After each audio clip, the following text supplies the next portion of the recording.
Good afternoon, everyone, and thank you so much for showing up, right? For showing up for life, liberty, and the pursuit of happiness here. I'd also like to thank my colleagues, Jonathan King, who is not only, who I not only work with, but I know as a personal friend. He's been in the trenches alongside of us for over 30 some odd years, and I really appreciate everything you do. Yeah, I've known you since you're here, when your hair was black. We're all great now. So thank you, but on behalf of the Poor People's Campaign, a national call for moral revival, and MIT Radius, and Patricia, and all the folks who put effort into this vision and bringing the moral budget to Massachusetts, we just deeply thank you on behalf of Reverend Liz Theo Harris and Reverend Barbara. They're thoroughly excited.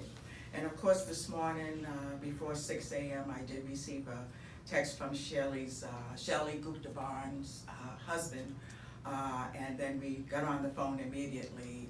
She literally, and I just want to lift her in this moment, literally passed out, and really had a bit of a fall in her knee. She's fine. We gave it some time through the morning, and she sent her remarks. So, and we're all going to review the remarks together as I read them.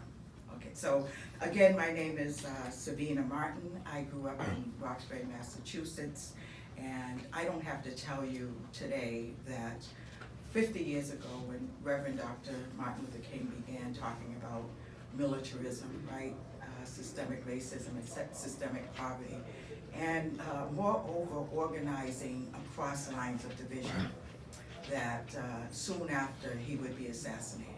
So here we are today, resurrecting this moral revival that is so needed across this nation, the U.S., and globally when we talk about the social and economic costs of endless wars and the military-industrial complex and how they extract funding from poor communities that are just suffering. And we know the deep and widening gap right now that's happening. We are in a fight for our lives, and we know that. Not only the most poor and dispossessed, but our middle class, right? We know that we are in trouble if we don't come together and talk about why the rich get richer and the poor seem to get poorer, right? So with that, we know what's happening in Massachusetts. Everyone has a right to live. We know that somebody's hurting our people and has gone on far too long. We also know that within the military and war economy, that $12.2 billion here in Mass was spent on defense in 2015, right? The 10th highest total in the U.S., with $11.2 billion in defense contracts, the 5th highest in the country. We know that over 85,000 veterans have incomes below $35,000 in Massachusetts, and I'm a veteran myself. 21% of Massachusetts the veterans population. So with that said, we could go on about ecological devastation, but you're the choir, right? We don't need to be preached to. We just need to be reminded why we're here. So after I read the remarks, I'll introduce Representative Mike Conley. I will be chairing this portion, and then we could just move on to Chris or Caesar McDonald. So let me begin. I'm going to read the remarks.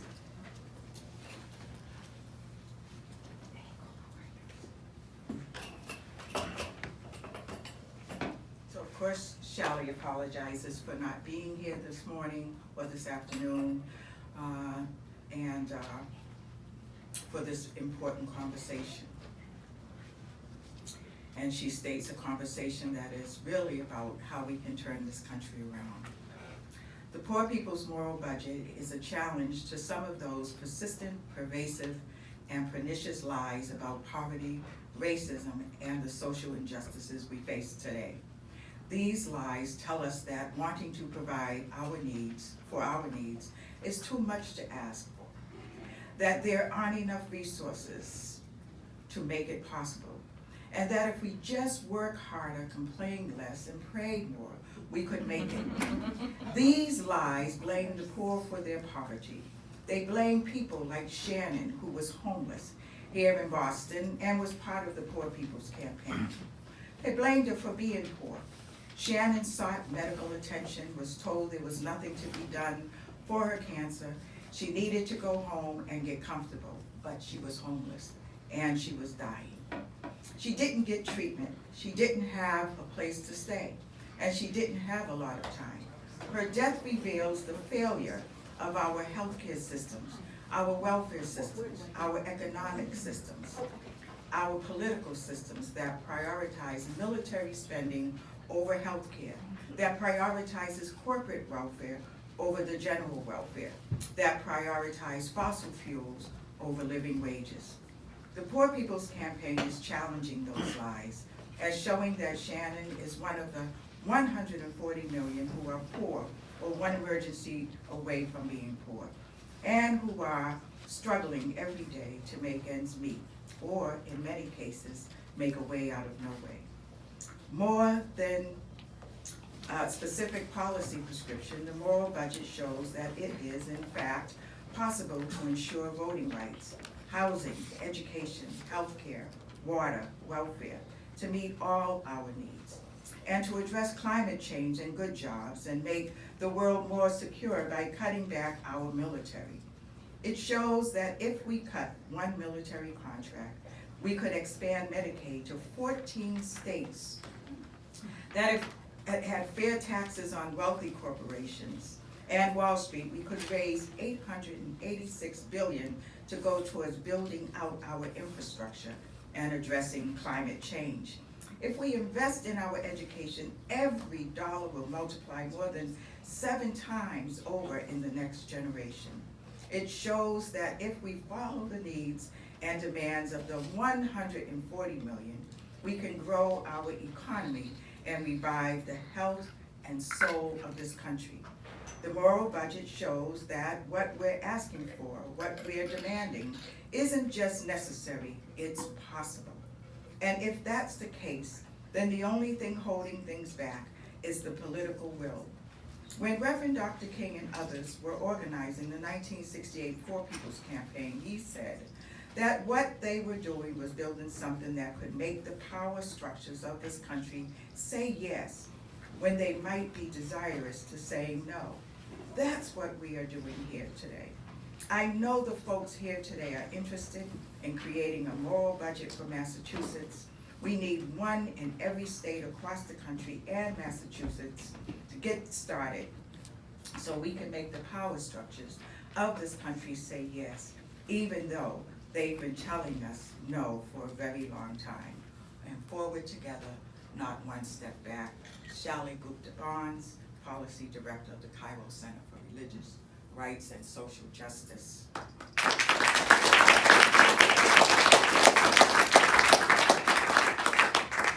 Also on February 5th, Reverend Barbara and Liz Theo Harris will be coming to Boston, and we're hoping to have you all lead the discussion around the military budget. So, thank you. Introduce to you a man who was raised in a housing development and who later on decided to go into politics, and we are happy he did because he is making such a difference. Let me introduce to you Representative Mike Conley.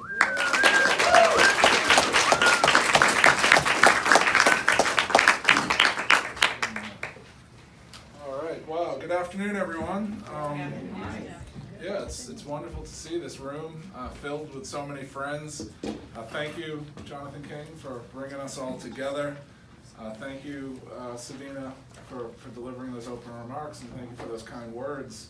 And thank you for all that you do. I'm so grateful to be here because this really gets to one of the core issues that I ran for elected office to tackle. And that really is what I would describe as the current state of our Commonwealth, which I would describe as a state of austerity. And I'm looking at my great colleague here, Representative Denise Provo, who will be on next. And Rep. Provo and I have worked in the legislature for I've been in the legislature for 2.5 years now, And I can remember our very first budget, us trying to find ways to deal with some of the tax cuts that have led to this austerity, and it's a real challenge. And so I think, I can connect that to the work you're doing, that we're glad that the Poor People's Campaign has arrived, because we need you to really be the reinforcement to us in the state legislature. And I was proud to say that when those direct actions occurred in front of the State House, I took time out of my day to come stand out in the street with you and to stand there in solidarity.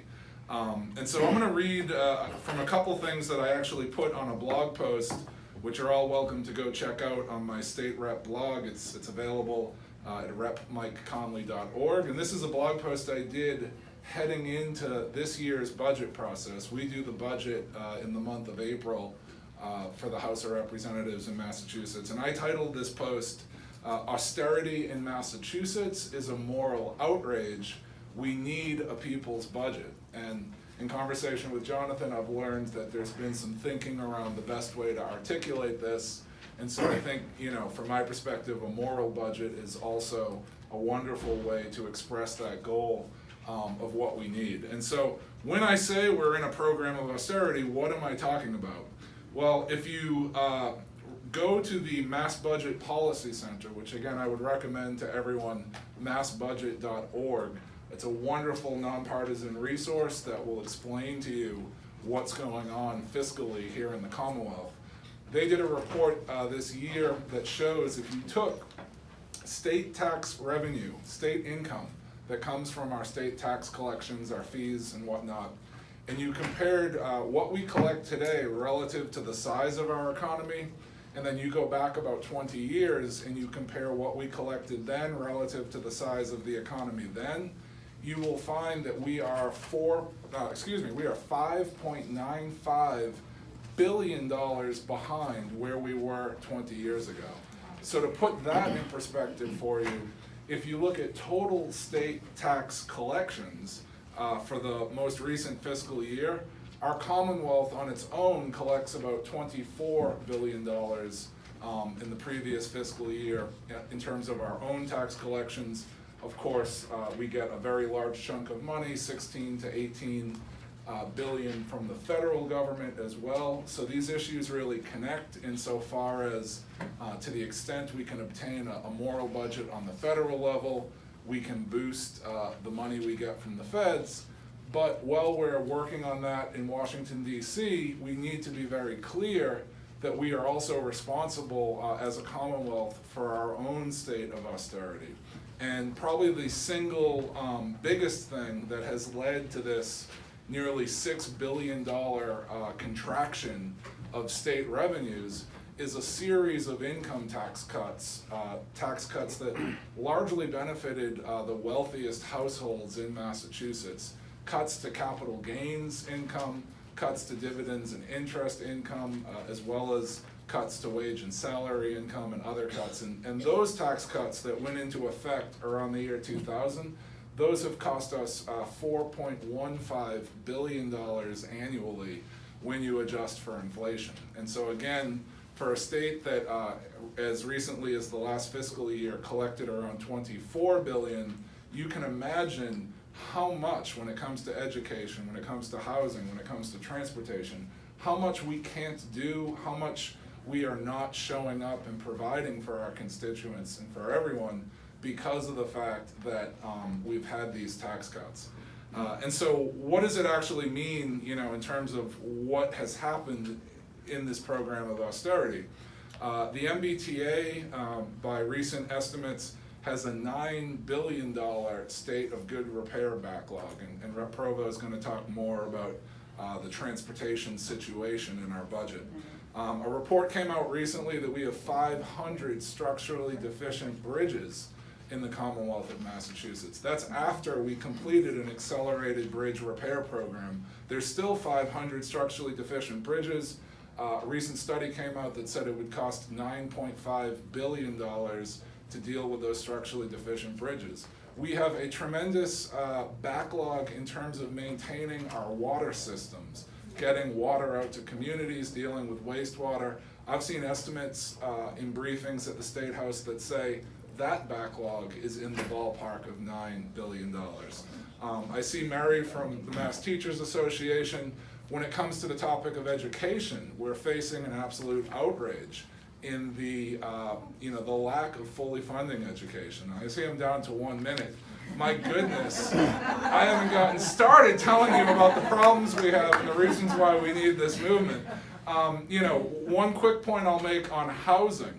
Housing is an area that I really focus on in the legislature, I focus on in the community. I was raised in public housing. And so I want to share this one with you.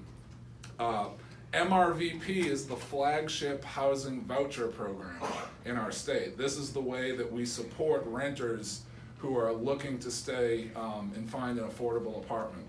Circa the year 1990, if you go back 30 years ago, we funded MRVP in the ballpark of around $120 million.